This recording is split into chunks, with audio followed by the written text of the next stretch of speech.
আজকে সকালেই সোশ্যাল মিডিয়াতে একটা ভিডিও দেখতে পেলাম।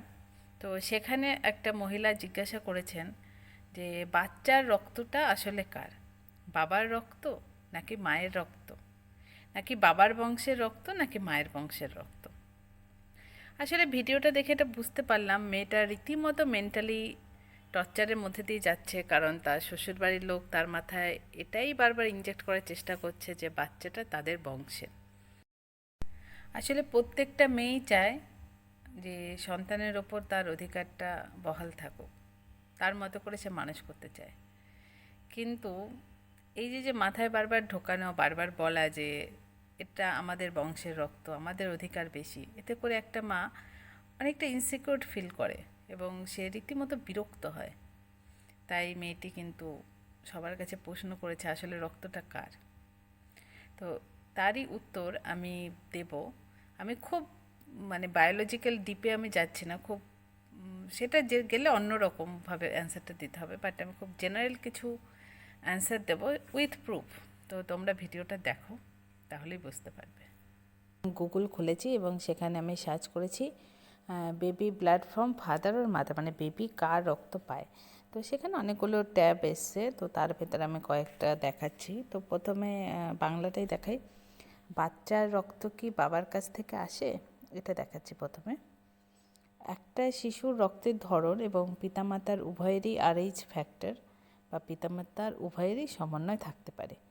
তার মানে অ্যাকচুয়ালি শিশুর রক্ত কিন্তু অফকোর্স নিজের রক্তই হয়, বাট সেটা কিন্তু না বাবার থেকে আসে না মায়ের থেকে আসে, দুজনের মানে বাবা মায়ের দুজনের আরএইচ ফ্যাক্টরের উপরেই কিন্তু বাচ্চার রক্ত ডিপেন্ড করে।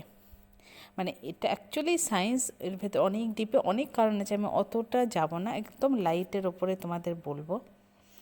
আরেকটা এখানে কোশ্চেন দেখাচ্ছি, does a fetus get blood from the mother or father, মানে বাচ্চার যে ছোট ভ্রূণটা যখন থাকে তখন সে কার রক্ত নেয়। অফকোর্স মায়েরই নেবে। Blood from the mother enters the fetus through the vein in the umbilical cord. Of course ভ্রূণটা যেহেতু মায়ের পেটে থাকে মায়ের থেকেই রক্ত নেবে, তার মানে কি বাচ্চার শুরুটা কিন্তু মায়ের রক্ত দিয়েই শুরু হলো। ব্যাস, আরও দুই একটা কোশ্চেন আমি দেখাবো।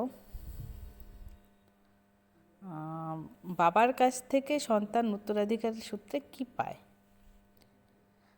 অ্যাকচুয়ালি এখানে দেখো, বাবার থেকে সন্তান উত্তরাধিকার সূত্রে কিন্তু সেরকম কিছুই পায় না।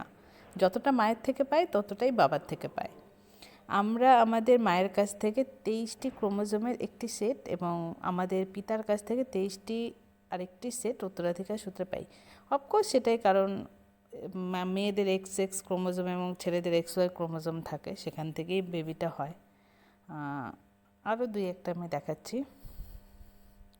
বাচ্চারা কি মায়ের কাছ থেকে বুদ্ধি পায় নাকি বাবার কাছ থেকে?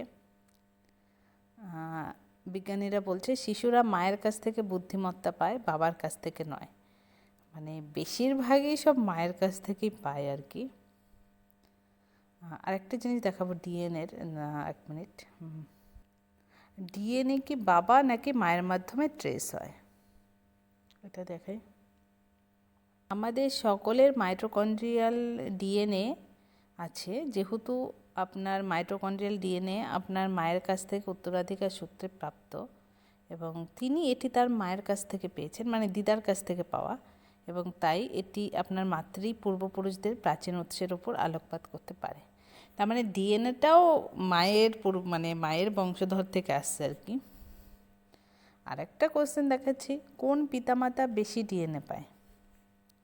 জিনগতভাবে একজন ব্যক্তি আসলে তার এবং তার বাবার চেয়ে তার মায়ের জিন বেশি বহন করে, কারণ কোষের মধ্যে বসবাসকারী সামান্য অর্গানেল। তার মানে বুঝতে পারছেন, মানে মায়ের দিকটাই বেশি, মানে প্রথম বেবি রক্ত খায় মায়ের, দ্বিতীয়ত বাচ্চার ডিএনএটাও মায়ের থেকে, সেটা মায়ের পূর্বপুরুষ থেকে আসছে, বুদ্ধিমত্তা মায়ের থেকে, মানে সব কিছুই মায়ের থেকে আর কি ম্যাক্সিমাম। হ্যাঁ, দুজনের থেকেই পায় ক্রোমোজোম, দুজনের বাবা মায়ের থেকেই রক্তটা নির্ভর করে মা বাবা মায়ের ওপরে, কিন্তু আরও যে বিভিন্ন ফ্যাক্টরস আছে সেটা কিন্তু মায়ের থেকেই বেশি পায়। ভিডিও থেকে দেখলে তো বেশিরভাগ জিনিস কিন্তু মায়েরটাই বহন করে, মায়ের পূর্বপুরুষ থেকেই বহন করছে। অথচ সমাজ সবার মধ্যে এমনভাবে এই কথাটা ঢুকিয়ে দিয়েছে যে বাচ্চা মানেই বাবার অধিকার বেশি, বাবার বংশের রক্ত, সব কিছুই বাবাদের।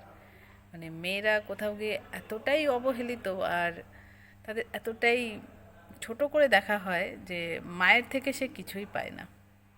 তাই এসব কথাই না এরপর থেকে আর কান দেবেন না।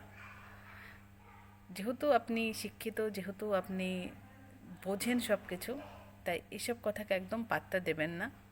নিজের অধিকার নিয়ে সবটা জেনে বুঝে তারপরে বাচ্চাকে বড় করবেন। So don't worry. Thank you.